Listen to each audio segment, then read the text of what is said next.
G-rated. Yeah, like not using. You got it. You got it. We're good. Okay. Rock and roll.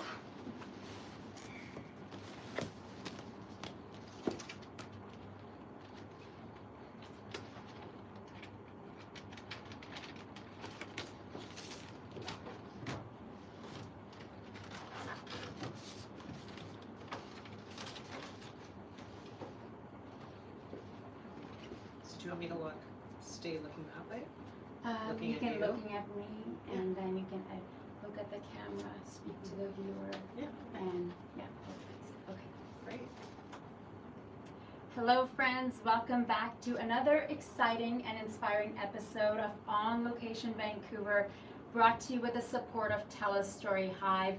I'm so excited and honored to bring to you our next guest. She is quite iconic, and I'm pretty inspired to be sitting here next to her, reading her biography, reading her bio. It's incredible the work she's done. And she happens to be in town as we're also both going to Whistler Film Festival. She is a published author, global speaker, Queen's Diamond Jubilee medalist, meditation and fitness instructor, black belt in Kung Fu. And I am so honored to be here with Trish Barbado, President and CEO of Arthritis Society Canada, a visionary leader with more than 2 decades of experience in healthcare, innovation, and community impact. Under her leadership, the Society continues its mission to support more than 6 million Canadians living with arthritis through research, advocacy, and compassionate programs. And she's here in town just for us from Toronto. Welcome to Vancouver, Trish. Thank you. I'm so delighted to be here. It's absolutely wonderful. It's so incredible to have you, and then to find out, oh, we have so many things in common, from the fact that you're super into fitness, health, meditation. You also started a community meditation initiative. I want to hear, where does all this passion to help others and this passion for wellness come from? Yeah, it's a great question. I've reflected on that over the years, and I think primarily it is because I am an immigrant. I came to Canada on a boat, landed at Pier 21, and lived with an extended family. So many different people who lived in the house. And it made me realize that collaboration is so important, that you have to, as an immigrant, when language is a barrier, you really have to fight for things. And I remember being a young girl, I was the only one that could speak English in the house. I was on the phone with, whether it was unemployment insurance or the passport office or the Canadian Revenue Agency or whoever it might be, trying to get things for my family. And it just started very young, in terms of being an advocate for families, for people, for children. And I think that just carried me through. It started very young. That's incredible. Can you share with us some of your early memories, and what was the adjustment period like for you and your family? Well, I think we came from Italy, so I don't know how my mother did it. She lives in this beautiful country with amazing food and wonderful weather, and she shows up in Canada, and we end up in a very small town, and it was dark and dreary and very cold, and so the poor thing, I think she cried for the first several months. I think it's like any immigrant, right? You don't know the language, so you're trying to learn the language. You don't fit in because your culture is very different, and what you bring to lunch is different, or the clothes you wear, everything. And so it's just that battle of trying to fit in and trying to make things normal in the new place that you're in. I was very young, so I could adapt very easily, and that's why, and I was the oldest, so I just ended up with a lot of responsibility. And I think that's probably another factor that really has influenced my life. I like the weight of the world on me. Mm. I like a lot of responsibility. I like the weight of that. And I'm used to it, and so I take things on because I feel like, well, someone's got to do it, and if I can do it, if I can help, then I want to help. And you're helping a lot of individuals through, just when I was introducing you, that is just a little bit of the work that we're just talking about, whether it is through speaking, through initiatives like organizations like Menopause Foundation of Canada. It's interesting, I'm in my 40s. I never really had conversations with my mom. My mom's passed away, may she rest in peace, but we never really had those conversations. So part of it is like, okay, I'm just going to have to ask my friends who have gone through it or their moms. So you're doing incredible work. Tell me about the work with Arthritis Society Canada, because you stepped into your role at a very pivotal moment, which was in 2020. What was that like? Well, This I is say right this is, after, during the pandemic era. yeah. Well, it's sort of like one of the most interesting ways to start as a CEO. So normally when you're a CEO, you have this 90-day plan. I'm going to come in, I'm going to meet everybody, I'm going to gain trust, I'm going to learn where the opportunities are and where the challenges are, I'm going to make a plan. So you have this beautiful thing that after 3 weeks of being in the organization, all got thrown out the window because it was COVID, and I canceled all my trips So you started across just the before country. COVID. Yes, just before COVID. So it's a very interesting way to start. On the other hand, I think it was full of opportunity, because there's no other time where, as a leader, and again, I'm a person that likes the weight on my shoulders. I like that responsibility. It's a time to step up. It's a time to say, yes, we are going to get through this. We are going to get through this together. We are going to figure this out. It's an opportunity to be a light for the organization amongst all this darkness and horrible news, and even for us, a lot of things that were falling apart. All our events were canceled, and so revenue became an instant crisis. And how do you navigate that? And so on the one hand, yes, terrible. On the other hand, a wonderful opportunity to galvanize your organization and to really draw out their strength and their power. And that's how I saw it. That's incredible. And the way I got connected to the Arthritis Society Canada was I attended earlier this year the Fireball, which was right before I was going to France for the Cannes Film Festival. And I was dealing with a hip injury that was forcing me to not walk. I was living in a lot of pain and not telling anyone. Working in media, working in the public eye, quite often I'm hired because of how I present myself and how I look, and I would, take the painkillers or the muscle relaxants and then I had the opportunity once I came back to speak to Carlene and her team, because I was emceeing an event out in South Surrey, and the proceeds were going to the Arthritis Society, and just mentioning what I'm going through, and we weren't sure if it's arthritis or not, and we've ruled it out. But the amount of fear that I was living in, especially after attending the Fireball and learning about individual stories and knowing that I could be impacted, it just, and for some weird reason, people think that, oh yes, when you're at a certain age. And through that event, I learned that no, you can get this at a very young age. You can be very able-bodied and healthy and super into fitness, and this can happen. So I learned a lot through that. Can you tell us about these fundraising events that Arthritis Society Canada does, East Coast and West Coast? Yeah, so we do a variety of events, and really when you do an event, of course you want to raise money, but you really want to raise awareness. And I think, as you said, arthritis is so misunderstood, and people do not realize that it affects people of all ages. Children as young as 18 months are diagnosed with juvenile idiopathic arthritis, so there are so many forms of arthritis. It's a complex disease. Even researchers, when they get into it, they say, my goodness, this is so complicated. It's not just wear and tear. We don't know why this is happening to the joint. And so I think getting that awareness up with these events and modernizing the brand and showing arthritis in a different light, getting the empathy, telling people stories, is a wonderful way to really get the name out and help people to, like you said, you were terrified of getting arthritis, and people don't talk about it. It's very stigmatized. People don't want others to think they're old, so they don't tell people.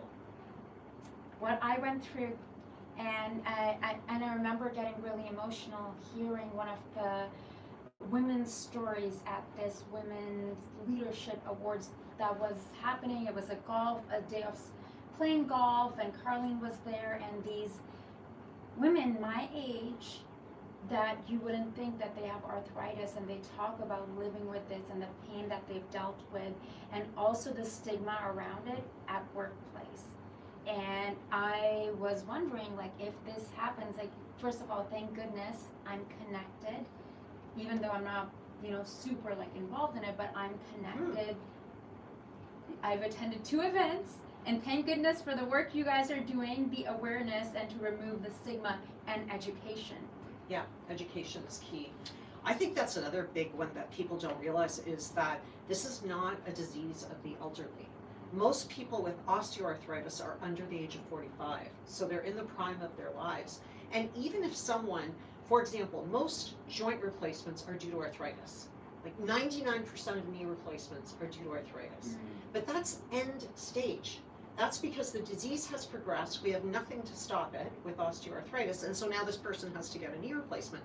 They've probably had it for 20 years, or 15 years, or 10 years. So people get arthritis at much earlier ages, and for the autoimmune and autoinflammatory types of arthritis, which are really devastating for people, those are happening, again, in their 20s, and their 30s, and their 40s, in the prime of their lives. Learning something that I'm learning this year, and for me at this moment in time it was ruled out, but it's also something that is in my family on my mother's side, so something for me to be very aware of. Now, you worked across senior care, mental health, rehabilitation, finance. How have those experiences shaped the way you're leading Arthritis Society Canada? Yeah, that's a great question. I mean, I think you always learn something from everything you do in life, whether it's a relationship or it's a workplace thing, or there's always something to learn. Like I tell young people all the time, you hope you have a bad boss to work with. Hope that you get a bad boss, because you will learn a lot from that experience. You'll learn about yourself, you'll learn about how to interact, you'll learn about what you don't want, what you can't handle, what you can handle. You'll be pushed in ways you haven't been pushed before. Like, you should say yes to a bad boss. Say yes, because it will be good for you and it will be good for your growth. So I kind of think about everything I've done as contributing to the way that I lead, to the way that I interact with people, to the ability to generate solutions. I feel it's like this culmination of experiences and culmination of making mistakes and doing things the wrong way that you don't want to do again and you don't want to repeat, and then finding like, oh, this actually really works, and it worked again here. Oh, I could do this again. So I feel like it's a combination of all those things that really help leaders succeed as leaders. I love that. Yeah, and we're also human beings. We are going to make mistakes. It is bound to happen. Arthritis Society's mission is to fight the fire of arthritis through research, advocacy, and innovation. Can you tell us a bit more about that? Sure. Well, I think we have some really great programs. One of the things that we've done, for example, is to reach more people. We've gone more virtual with education sessions, and we will get 6,000, 7,000, 8,000 people signed up for education sessions that are run every couple of months. So, for example, in BC alone, we've had about year-to-date 1,500 people that have watched it, and many more that click through after. We have a wonderful camp in BC that is focused on kids with arthritis, and I've been to these camps. Honestly, it just makes you light up, because these are kids that are going to a school where no one else has arthritis, where their teacher does not believe them, where no one understands what they're going through, and they look, for the most part, they sort of look okay. So you can't really tell that they're as disabled as they are, that they're going through kind of medication and side effects and exhaustion, fatigue, joint pain, all the things that these kids are going through. And then they find a whole camp with kids that are just like them, that understand what they're going through. I had a group talking about their medications and telling each other tricks of how to manage the kind of post-injection. It was remarkable. So we love having camps across the country for kids, and we have a backpack program which we arm with kids that are newly diagnosed. And then research is really critical, and research is going down in Canada for arthritis, even though the prevalence of the disease is going up. Mm. So our role in fundraising to help fill that gap and to ensure that research has the money it needs for breakthroughs in all of the various types of arthritis, that is really important to us as well. And advocacy. So for example, I was mentioning joint replacements are due to arthritis for the most part. We have long wait times in this country, wait times in some provinces that are worse than what they were before COVID. So we advocate to make sure that is a person's last resort, then they need to access that. They don't want to be debilitated for 3 years when they finally get their knee replaced. And so working with the governments to get those approved is another big role that we play. It's so important, and I feel like until you're going through it, you Oh, don't know. You don't know. And for me, I was doing these red carpet events, my show, filming multiple projects, and living in pain. And finally, I'm on the healing side. The amount of scans and MRIs and SPECT CT, and you're going there by I've been through it this year, and there's the physical element, and there's the emotional element. And when you mention these camps, I can only imagine when you meet someone else who's gone through what you've gone through, because just by talking with friends and conversations like this, when someone else tells me, hey, I went through this, try this, it gives me hope, because then it makes me feel like I'm not alone. I'm not the odd one with this problem. That's right. That's right. And I think you've had the experience where it does give you a lot of empathy. I don't know, I'm with you. How, if you are in constant pain, do you keep your mental health? How, you're exhausted just trying to remain looking normal and sounding normal and not biting anyone's head off, and keeping your own cool, keeping your own equilibrium takes so much energy. You just have so little left to do everything else. And I feel people that are in constant pain, I can't imagine such a hard life. Mentally, physically, emotionally, all of it. Yeah. Until this year, I had never experienced that, and it's like now when someone tells me that they live in chronic pain, it's a different understanding of the fact that, okay, this is what happens. And of course, the other part of it is it's forcing me to slow down and, take better care of myself, and go in for those physio appointments regularly, go in for those checkups regularly. The That's arthritis community is very diverse, as you were mentioning, and the public perception, and even someone like me, for the longest time, the perception was it is individuals of a certain age group. How do you feel through the work, whether it is through Fireball Gala or through the videos or just through awareness programs that Arthritis Society Canada is leading? Like, how do you feel it's opening the public's eyes and perception? I mean, I think we're making progress. I still think there's a long road ahead. We're working on some new updated data. Arthritis is the leading cause of disability in the country. So this is sick days and long-term disability, also costs to the benefit system and drug system. So this is an area where the country can do better, where employers could do better for their employees while saving money if we had more education, if we were able to help. So we're looking at some updated figures around that provincially and federally, which really helps to get attention around the issue. So that's one angle that I think is really important. Another thing that we're looking at, for example, is, and you sort of mentioned this, if you've had an injury, you have a much higher risk of getting arthritis, wherever that joint, torn ACL, whatever that might be. And it's astounding how many we have in youth, how many of those types of injuries happen in youth and sport. And there is no awareness or education around the future consequences. So one of the things that we're looking at is how might we increase the awareness and knowledge of coaches and of teams and of associations. And we've already started some preliminary discussions with sports teams, sports associations, and they're very, very receptive. They had no idea about the data. You have these injuries, it leads to early onset osteoarthritis, which leads to disability, which leads to this. So you have these kids that are at the top of their world when they're young, have an injury, then have arthritis, and their world is very dark after that, and we're not helping them.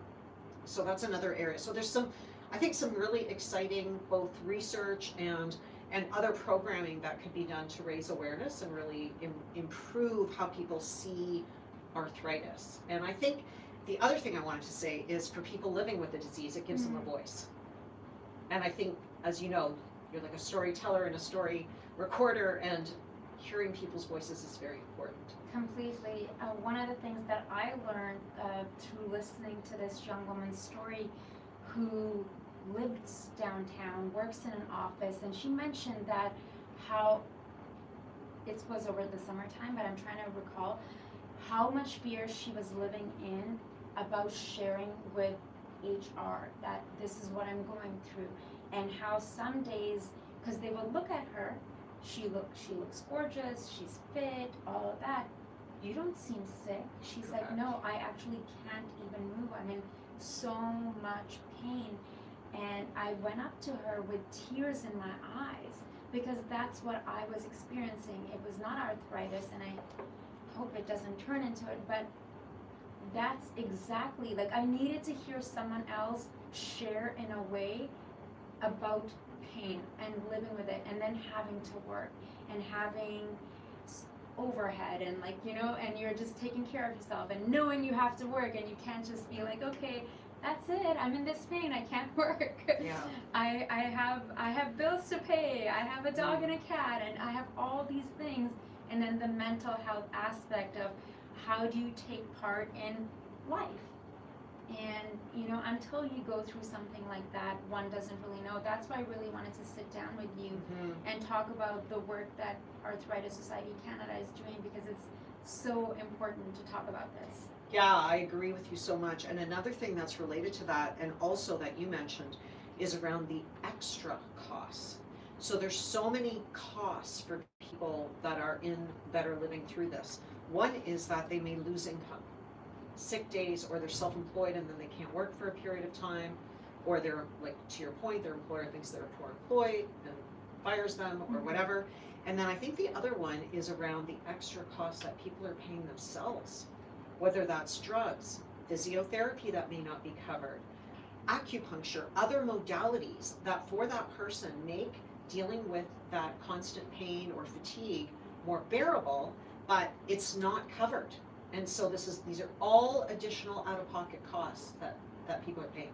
And like you mentioned earlier, it's an invisible disease, and the pain, the fatigue, the mobility challenges.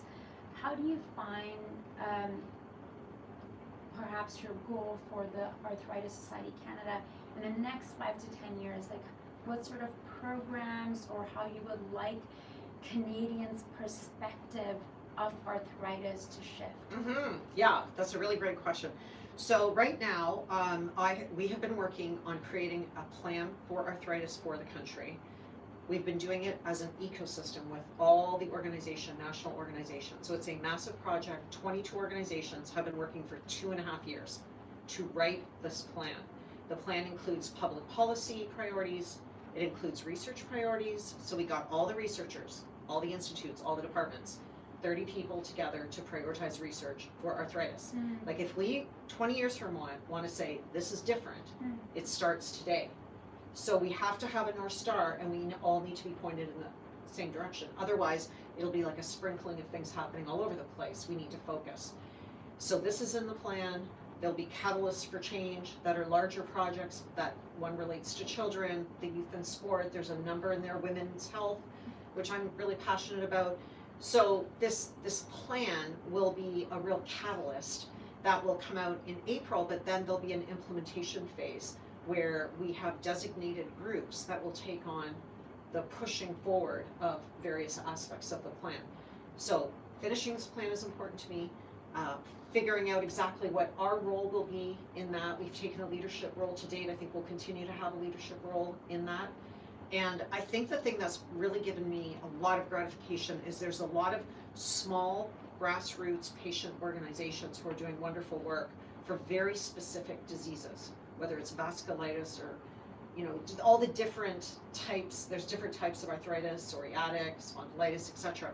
They're all in this together.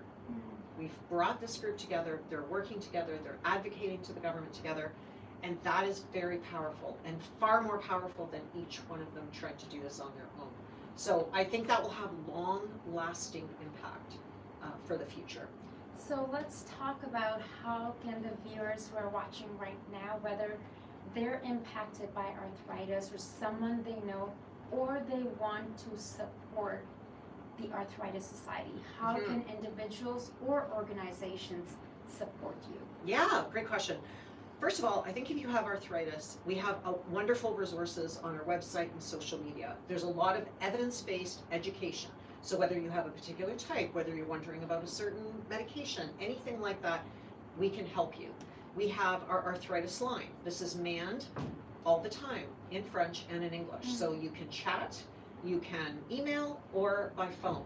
And we can help with when you're first diagnosed and you're trying to comprehend what just happened, or you've been told that you need to try something that you're not familiar with, whether it's a drug, we can help. So there's our arthritis line, and then the various programs and continuing education that people can take. So I think that, and resources, one of the great things that we can do is help people find resources in their province or territory that might be helpful, whether that's physiotherapy or some other modality that might be available to them, a clinic, something that's specialized in their and province. I guess showing them what are the resources, because Yes. sometimes when you go through a situation, your mind just closes in on it, and you don't know what is available to you. 100%. We're in the Mary Pack building right now. You know, the Mary Pack building, I love Mary Pack. She was our founder. She was an unbelievable advocate for people living with arthritis. She was a school teacher and would teach kids who were totally disabled from their disease at the time. This is back in their 40s. She was outraged, incensed by what she saw as a total injustice, and kind of created this and helped to create the Canadian Rheumatology Association. There's a great program here in BC, here and in Victoria, that is really helpful for people that live with arthritis. But I agree with you, not everyone knows all the resources that are available in their province, and so we can help redirect that. And then we're fundraisers. You know, we need money to do all this. A lot of our money goes to research, which is so important, but to many other programs. We have events in Vancouver, but also across the country. It's Giving Tuesday tomorrow, Yes. So that's fun. Giving Tuesday is a great day where dollars were matched by other donors, and therefore we kind of can double the impact.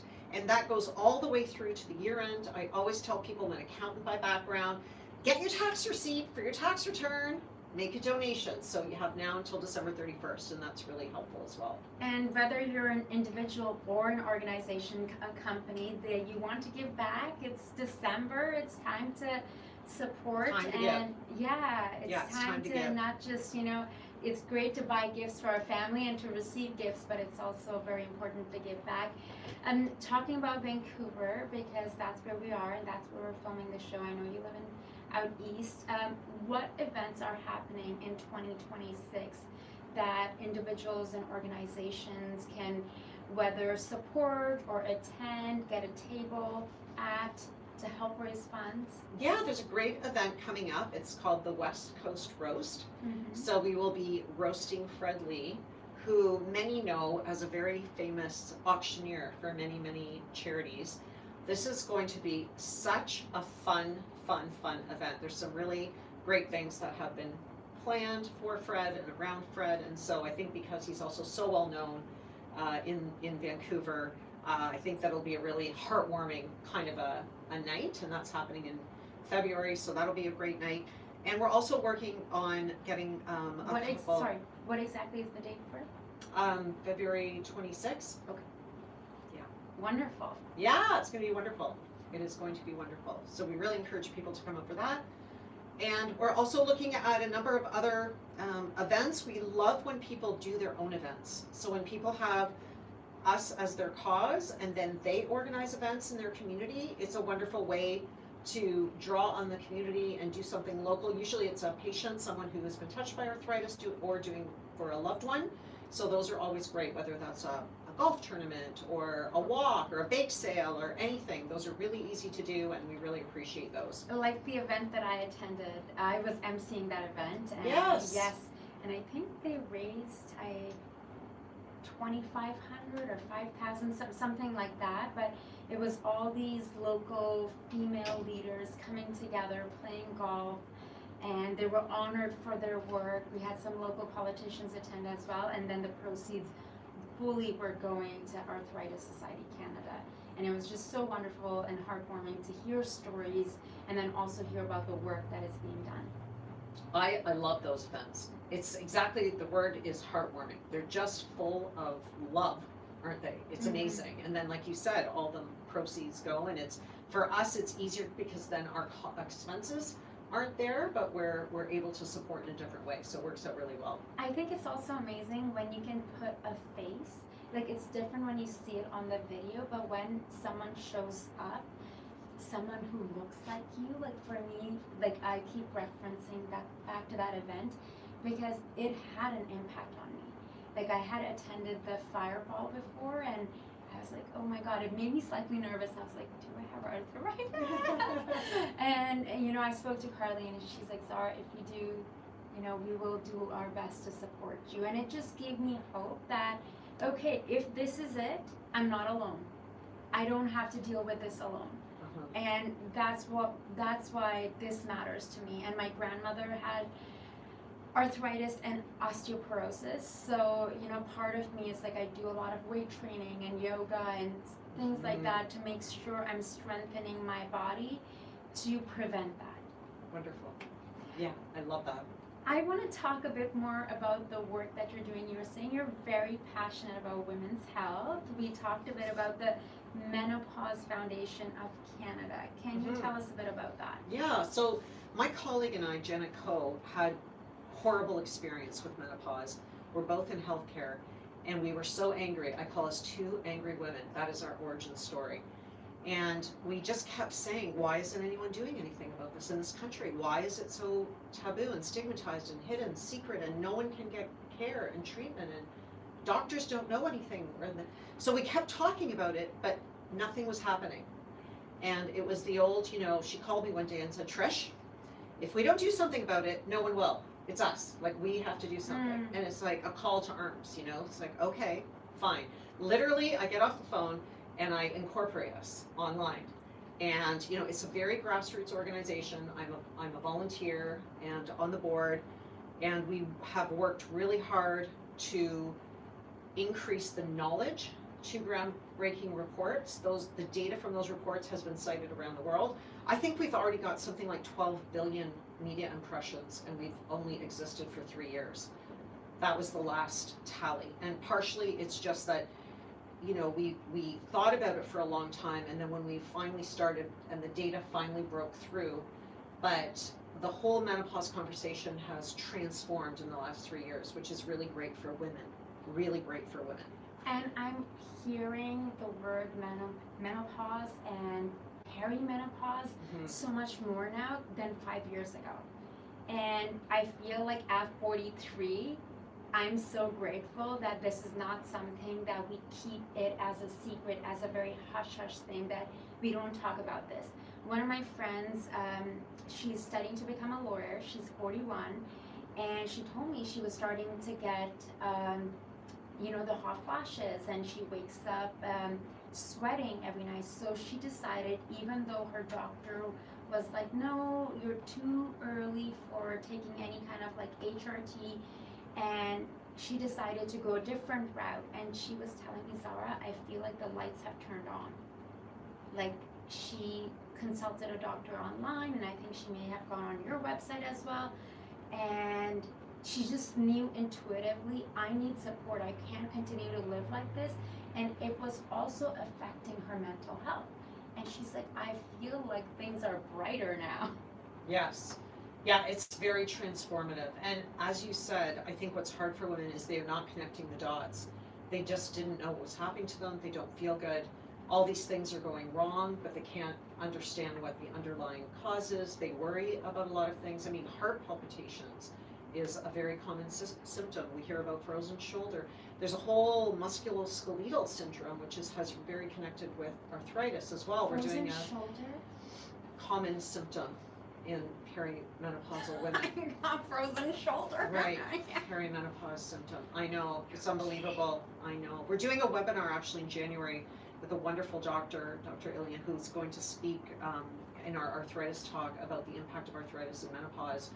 And the reason is that what we hear frequently from women is that either if they've been diagnosed, that they really flare during any period, so whether that's pregnancy, perimenopause, menopause, or they're diagnosed at that time because things are happening to them and it just all comes forward. So there's a connection between those two things, and much more women get arthritis than men. So clearly there's some thing, but we don't know a lot about that, so more work needs to be done. Women just need more help and support because our quality of life needs to be really high. We don't have time to lose a decade of our lives to feeling poorly. We don't have time. We've got, families, we've got careers, we've got stuff we're doing. So I think like the potential, the reason I care about it so much is that I feel like women's potential is way up here when you take everything that they do for community, for family, for work. But there's so many things in their lives, including perimenopause and menopause, arthritis, that bring their quality of life and their capacity to do their best really much further down. So you have a delta, and we need to close the delta. We need to help women really thrive so that they can be at their best for the longest period of time possible. I love your passion. I just, the fact that you're doing so much, you give so much of yourself, and I hear it, and it's just so inspiring for me to meet you. And the fact that you're a wellness advocate as well, like the community meditation, not just one role. You're like, do you sleep? Do you sleep, Trish? You're like, yeah. There's a lot to do. There's a lot to do. We have a lot to do. You have a lot to do. You have a lot to do. I have a lot. All your viewers have a lot to do. Like there's things to be done in this world, and we want to be able to do them and be at our best. Where do you think this drive comes from? Well, I think it all goes back just wanting, better for my family. Like I just felt like we kind of like didn't get the life maybe we could have gotten, if you know what I mean. And my parents, like very highly educated father who then is working in construction.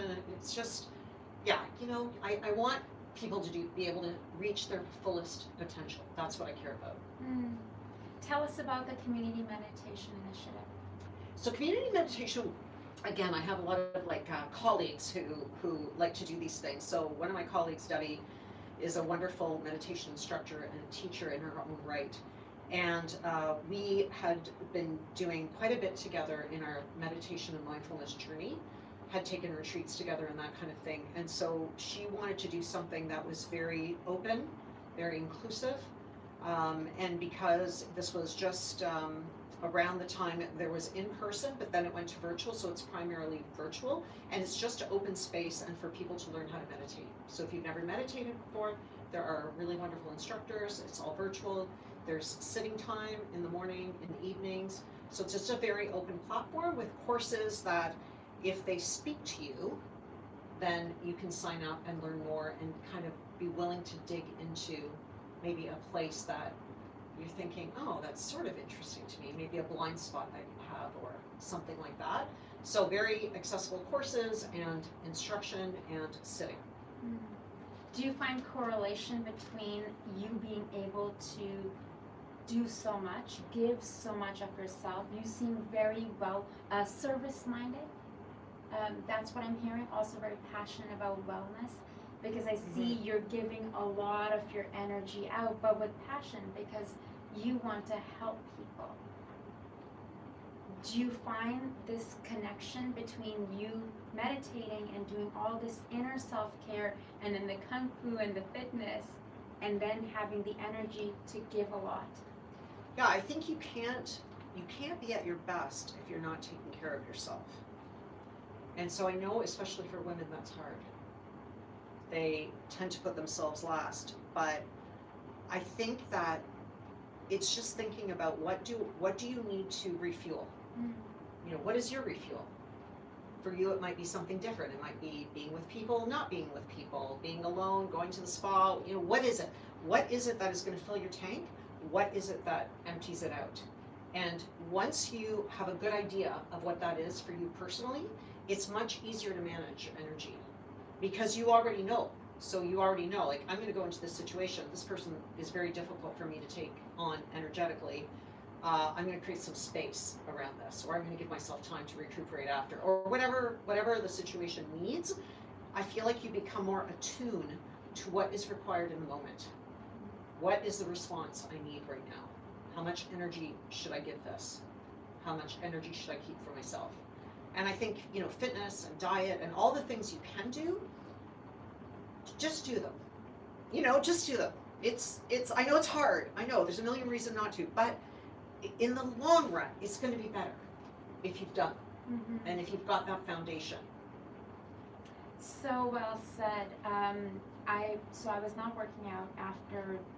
It turns out it's bursitis, trochanteric bursitis is what it is. What Also hard. Yes, and then it went from one hip to the other, and then, anyways, God's made me pretty strong. So I was like, I cannot let something like this hold me back. So I was in Cannes for the film festival. I had a little bit of a limp, but I take painkillers every day, and I had cortisone shots, and we filmed every day for like a month nonstop. But when opportunities come, just like you, when you mentioned being an immigrant and not having that sense of rooting and that base, it makes you work harder. You get this work ethic, you connect with this resilient fire within you that sometimes people look at me and they're like, where does this come from? Like I show up even when I'm sick, because I'm like, if I'm saying I'm showing up, I'm showing up. That's right. And that's the bottom line. Now I want to talk a little bit about you being an author, along with you receiving the Queen's Diamond Jubilee Medal. Mm-hmm. I can't believe all this work you have. It's so inspiring, and it must be synchronicity that today we're sitting here and you happen to be in town, and I wanted to do a spotlight on the Arthritis Society Canada, and when they were like, listen, Trish is going to be coming to town, she's the CEO, and I said, yes, we will make it happen. So great. Nice to I was talk like, to we you. have to do this. I am like, when I was just reading your bio, I'm like, she sounds incredible. It's so incredible to be here, sitting down with you, and to hear everything that you're doing with so much energy, passion, and power. Yeah, well, again, I can't help myself. I really cannot help myself. I remember when I was young, probably in my 20s, I heard a radio ad about Big Brothers Big Sisters, and that organization matches big sisters with little sisters and big brothers with little brothers, people who might have a single parent home, might be in some kind of distress. And so I was matched to my first little sister when I was in my early 20s. And she lives in Vancouver, and we're still friends. So she's in her 40s. And we've been friends for forever. And obviously the relationship changes from that kind of thing. But I have been a big sister twice. I also was the chair of the board for the National Big Brothers Big Sister Association. I helped actually Big Brothers and Big Sisters merge, and did a lot of work with that organization over a 25-year plus period. Incredible. Which is why I got the Queen's Diamond Jubilee Award, was for a kind of continuous commitment to that organization, volunteering both at a board capacity but also as a big sister. So getting involved in community, like community and service, that's what I'm hearing. That's it. That's it. Incredible. Is there something we haven't shared that you would like to share with us, with On Location Vancouver here? Something about what is happening with you in the next year, along with the Arthritis Society Canada? Yeah, I think next year is going to be a great year. We're going to be able to release our plan for Canada. We're going to be able to start to think about those things that will really make a difference, that'll be true catalysts for change. So I'm really excited about that for the future. And I think for all of your viewers, I love this idea of being open to exploring what you are passionate about and pursuing things. And not everything's going to work out the way you thought. I just feel like sometimes we look for perfection in whether it's our career path or it's our relationship path or whatever. And it's like, guaranteed it's rocky. Like, guaranteed None of it is going to be smooth. That's what's guaranteed. So how do you overcome? It's like that great quote about fear. You know, it's not the absence of fear; it's the triumph over it. Everyone has fear. Everyone has self-doubt. Everyone has conversations in their mind. Everyone has imposter syndrome. Everybody. That isn't the problem. It's like, what can I do about this? How am I going to step up? How am I going to move forward and just start doing what I want to do? How do I want to show up in the world? How do I want to show up? Yeah. Yeah, that's right. And overcome all that. It's not that you want to get rid of it. I feel like fear is kind of healthy in many ways. Yeah. So you're not trying to get rid of the fear. You're just acknowledging the fear and then going, okay, well, I'm going to do it anyway.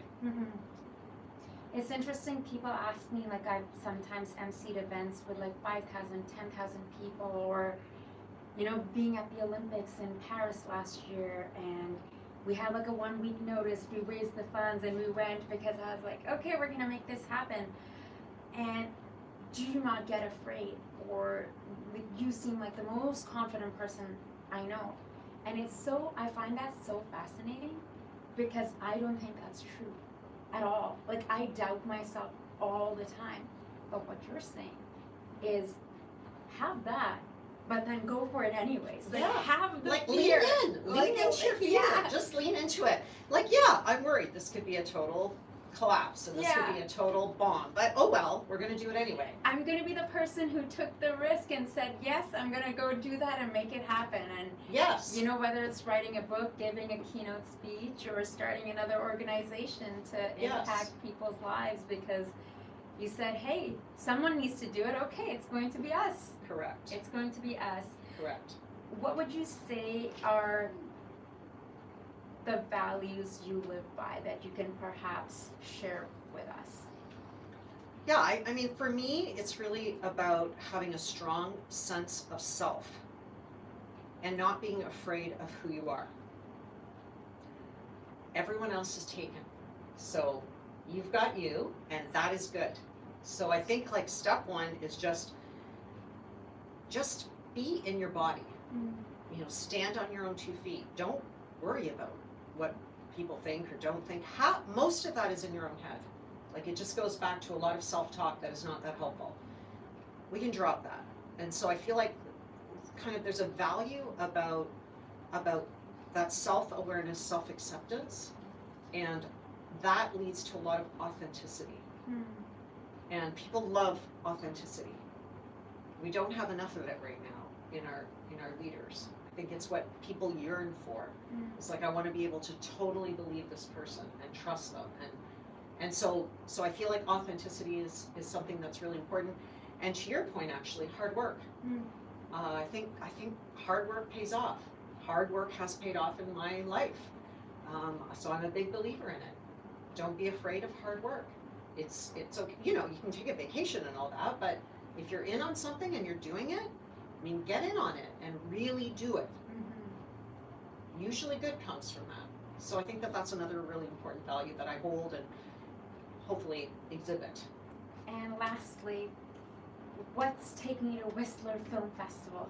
Oh, wow, there's a documentary called Coming in Hot, which I love the title. I just love that title. And Janet Cohn, my co-founder, and I were interviewed for that, so that we will be in a small segment of that film, and then we're going to join the after party. So you know I'm what very that excited. means, right? I'm going to be interviewing you there Yeah, in so Whistler fun. because I'm actually covering the red carpet of that film. So we're going to do this all over again. Again, I love it. This I just was love it. meant to be, Yeah, you know, you are certainly coming in hot, and I feel like it really fueled me up and gave me so much energy and so much inspiration. Trish, you are a force. Trish Barbado, what an honor. We're so grateful we were able to get her here today in Vancouver for On Location Vancouver, brought to you with the support of Tell a Story Hive. Until next time, I'm Zara Durrani, and I can't wait to bring more local stories to you that may inspire you and inspire me. Thank you so much for watching. Thank you. Coupe. Great, Zara. Thank you. Sorry I said I would only take half an hour.